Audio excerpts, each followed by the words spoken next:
You are watching खबर face to face.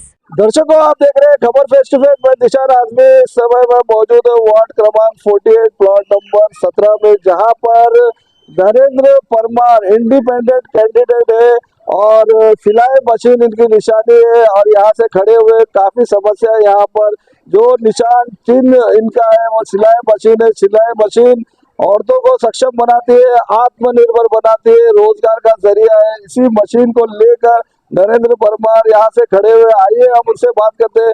Narendra Parmar जी, आपका स्वागत है हमारे चैनल में। आप वार्ड क्रमांक 48 से इंडिपेंडेंट खड़े हैं, क्या मुद्दों को लेकर खड़े हुए, क्या क्या समस्या है इस वार्ड की? पहले तो जय हिंद जय महाराष्ट्र। मेरा नाम नरेंद्र परमार है और मुझे लोग नरेंद्र से कम पहचानते, लेकिन मेरे को यहाँ सब प्यार से नीतू बोलते हैं। और मेरा जन्म यहीं हुआ है, यही घर में हुआ है। मैं कोई मतलब मालवनी से बाहर मलाड में भी हॉस्पिटल में नहीं पैदा हुआ, यही 48 के अंदर पैदा हुआ। और मैंने यहाँ की समस्या बचपन से देखी। बारिश आना तो पानी भर जाना, इतने अच्छे रोड बने लेकिन गटर इतनी जाम हो रही कि वो गटर के हिसाब इससे चल धोनी गटर थी वो भी अच्छी थी, लेकिन ये गटर साफ होती नहीं, क्योंकि साफ होगी तो एक अच्छा होगा। और यहाँ पे तुम संडास भी देखो तो संडास के उद्घाटन तो होके 5 साल हो गए, वो बने भी नहीं। और संडास इतने भरे हुए कि आदमी वहाँ जाने भी मतलब बाजू में जाने भी दुश्वार है।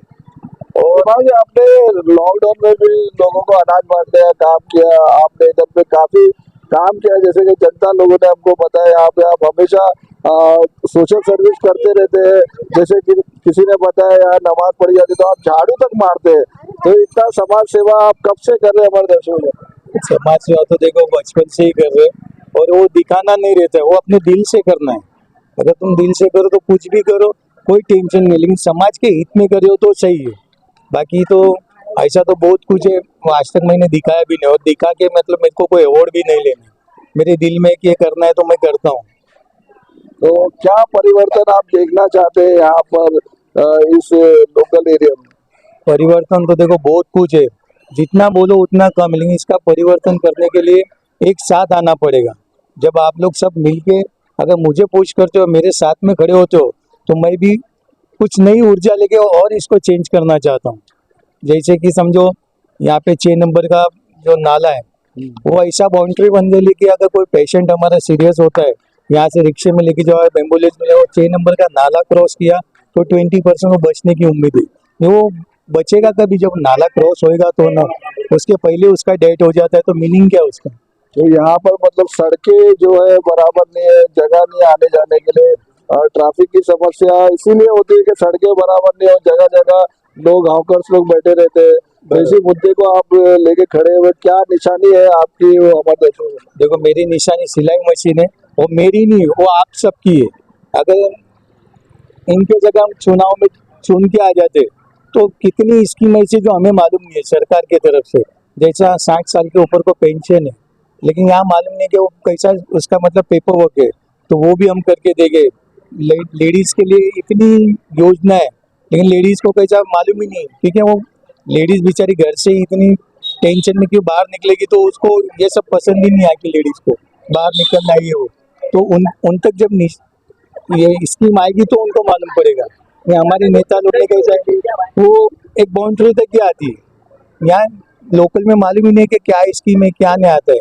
तो वही जितनी स्कीमें हम यहाँ लेके आने की कोशिश करेंगे। हमारे जी आखिर में भी बात करेंगे आपसे, यहाँ के जो लोग हैं, स्थानीय लोग हैं, उससे बात करते हैं। सर, आपका नाम बताइए और क्या कहना चाहेंगे नरेंद्र जी? मेरा नाम है मोहम्मद हुसैन और मैं भी यही 18-17 में हमारा घर है।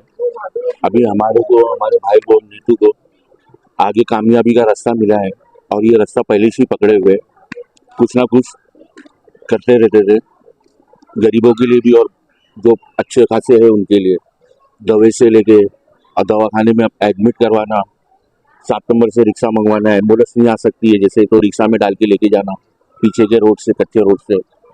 वैसे तमाम मुश्किल वक्त में हमारा भाई नीतू साथ दिया है, और इंशाल्लाह अल्लाह से उम्मीद है थोड़ी बहुत कि फूल नहीं फूल की पंखड़ी से ही काम करेगा। तो आपके एरिया में गटर नाले की समस्या होती है क्या? सही है, ऊपर से पानी कम गिरता है, लेकिन जमीन गटरों से पानी ज़्यादा निकलता है। और गटर के साथ में ना मोरियों से भी पानी आता है। अब मोरी में जब पानी आता है तो छोटे छोटे बच्चे खाट पे आए थे और औरत लोग घर पहुंचते रहते। ये कितने सालों से होता है? काफी सालों से हो रहा है। तो आप लोग कभी शिकायत नहीं की? बहुत शिकायत करे, सब रिटर्न हो गए। किसी ने ऊंचा कर दिया, 5 फुट 4 फुट ऊंचा करा, उसके घर में पानी नहीं आ रहा। जो दबे हुए घर है उनके घर में पानी की दिक्कत हो रही है। तो अभी हम लोग सोचे है कि सिलाई मशीन को आगे बढ़ाएंगे, कामयाबी के रास्ते पे डालेंगे। ठीक है। और यहाँ पर जो लोग हैं उनसे और बात करते हैं। सर, आपका नाम बताइए और क्या कहना चाहेंगे? कब से आप जानते हैं आप नरेंद्र परमार जी को? हम लोग का जन्म साथ में ही हुआ है, मेरे से 4 ही दिन बड़े। और हम लोग मालवनी अभी तो थोड़ा डेवलप हुआ है, लेकिन ट्रैफिक की समस्या है। फिर सुबह मॉर्निंग में जैसे मैं काम पे जाता हूँ तो शेयरिंग है, जैसे शेयरिंग में बहुत सारा इश्यूज है। लोगों को काचपाड़ा चिंचोली बंदर तक बस नहीं है, शाम को मिड चौकी का जो इशू है। और यहाँ पे रिक्शा टैक्सी का सुविधा बहुत अच्छा है, लेकिन रिक्शा वाले जो है शेयरिंग में वो भी लेते हैं। फिर काम पे जाने का इशू है, शाम को आने का इशू है। और रोजगार कम है, यानी ऐसा रोजगार बहुत है लेकिन रोजगार कम है। घर घर में इंटरनल रोजगार है। फिर जो साफ सफाई का हम लोग ये बात कर रहे हैं, तो साफ सफाई के अंदर क्या है कि बहुत से घरों में कैसे है, ये गटर ही पैक हो गई, रोड दिखते नहीं। और घर ओटा और रोड दोनों गाड़ियां भी आमने सामने है, तो बड़ी गाड़ी तो यहाँ जाती ही नहीं जल्दी। कोई सिर्फ एक ही रोड से आती, बाकी आप हर रोड पे देखो तो 2 व्हीलर पार्किंग, रिक्शा, ये वो पार्किंग ज़्यादा है। तो ये भी एक इशू है। फिर एजुकेशन के अंदर तो प्राइवेट स्कूलें बहुत सी है, बीएमसी स्कूलें अभी थोड़ी अच्छी बनी है। हमारे ज़माने में तो, हमारे टाइम पे तो छोटी छोटी थी, अभी अच्छी बनी है। एजुकेशन सिस्टम भी बहुत सी कम है, दो तीन ही स्कूल है यहाँ पे, लेकिन बच्चे ज़्यादातर प्राइवेट में करते हैं, तो माँ बाप वो अफोर्ड नहीं कर पाते। लेकिन ट्यूशन्स ज़्यादा है। आपके बच्चे क्या पढ़ते हैं? मेरे बच्चे पढ़ चुके हैं, लेकिन वो प्राइवेट में ही पढ़े, क्योंकि वो बीएमसी में उस वक्त इंग्लिश स्कूल नहीं था। और आजकल के माँ बाप के आजकल के बच्चों को कैसे है, माँ बाप को कि अपने बच्चों को इंग्लिश में पढ़ाए, जिससे वो आगे जाके अच्छा अपना इनकम कर सकते, अपना रोजगार कर सकते। तो बीएमसी में ये सुविधा, इंग्लिश स्कूल अभी चालू है, लेकिन वो एक कम है। फिर एजुकेशन सिस्टम के अंदर भी वो चीज़ें कम है। प्राइवेट स्कूलें बहुत सी है, जहाँ देखो आपको प्राइवेट स्कूल भी मिल जाएंगी। ट्रैफिक का जो इशू है, अगर आप पीछे साइड में देखोगे तो पीछे बहुत सारा, रात को देखेंगे तो इतना सारा रिक्शा पार्किंग होता है, लेकिन मॉर्निंग में जाने के लिए आप 7 नंबर में कभी देखो तो टैक्सी रिक्शा के लिए कितनी लंबी लंबी लाइन। शाम को मिड चौकी का भी इश्यू होता है। और रोजगार के लिए ज़्यादा से ज़्यादा फाइट काचपाड़ा, चिंचोली बंदर, मलाड, ये सब आने जाने की बहुत बहुत समस्या है। सर, आप भी यही रहते हैं? हाँ सर। उनको पहचानते हैं आप? हाँ, ये हमारे भाई है। तो क्या आप, नया साल है, सब लोग नया चेहरा देखना चाहते हैं नगर सेवक के रूप में, तो आप क्या कहना चाहेंगे? कैसा इनका स्वभाव है? क्या इनको जीत के आना चाहिए? इनको हम बचपन से पहचानते हैं, हम इनके सामने बच्चे थे, बड़े हुए उनके सामने। और हमको ऐसा लगता है कि अरे वो हमारा मतलब सोल्यूशन अच्छा करेंगे। ट्रैफिक की बहुत समस्या है, गटर जाम हो जाती है, और हर एक चीज़ में वो हमारे काम आते हैं।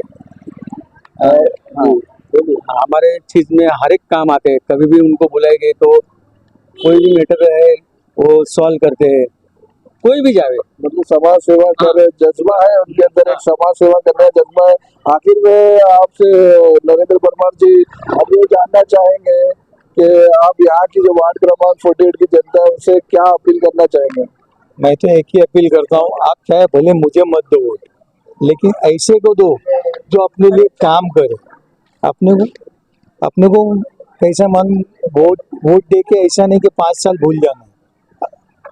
ऐसा काम करो कि नेता को खुद को लगना चाहिए कि क्या हम लोग, हमारी जो भूल हो गई, जो हमसे इतना मुंह घुमा दे, इसके लिए वोट दे के ऐसे को आदमी को चुनो जो अपने क्षेत्र का मतलब विकास करे। तो ये थे हमारे साथ इंडिपेंडेंट कैंडिडेट वार्ड क्रमांक 48 से, जो ये चाहते हैं कि इस एरिया का, इस लोकल एरिया का परिवर्तन हो, कोई चेंजेस आए, क्योंकि यहाँ पर समस्या कई सालों से बनी हुई है, गटर नाले की, सड़क की। और नरेंद्र परमार जी एक जनता का दर्द लेकर जो यहाँ पर काफी सालों से समाज सेवा कर रहे हैं, यही की पैदाइश है, यही पले बड़े हैं, खड़े हुए हैं सिलाई मशीन लेकर। तो जितने लोग देख रहे हैं हमारा चैनल, इनके पास ना फौज है, ना कार्यकर्ता है, ना ज्यादा पैसे है जो चुनाव में खर्चा कर सके, लेकिन फिर भी एक जज्बा लेके खड़े हैं कि मैं कुछ चेंजेस लाऊं, इस यहाँ का जो प्रोग्रेस करे, इस एरिया की गटर नाले की समस्या जो उसको दूर करे, इस जज्बे को लेकर नरेंद्र परमार जी खड़े हुए हैं। 15 जनवरी को वोट है, सभी लोग जितने लोग हैं वार्ड क्रमांक 48 के सभी लोग वोट करने जाएं। नरेंद्र जी का ये भी कहना है कि आप भले मुझे वोट मत दो, लेकिन ऐसे कैंडिडेट को चुनो जो नगर सेवक बनने के बाद यहाँ का पूरा काम करे, जनता की आवाज सुने। तो ये जज्बा उनके अंदर है। आप जितने लोग देख रहे हैं सभी लोग वोट करने के लिए 15 तारीख को निकले और हमारे चैनल को शेयर और सब्सक्राइब कीजिए। शुक्रिया। जय हिंद, जय महाराष्ट्र।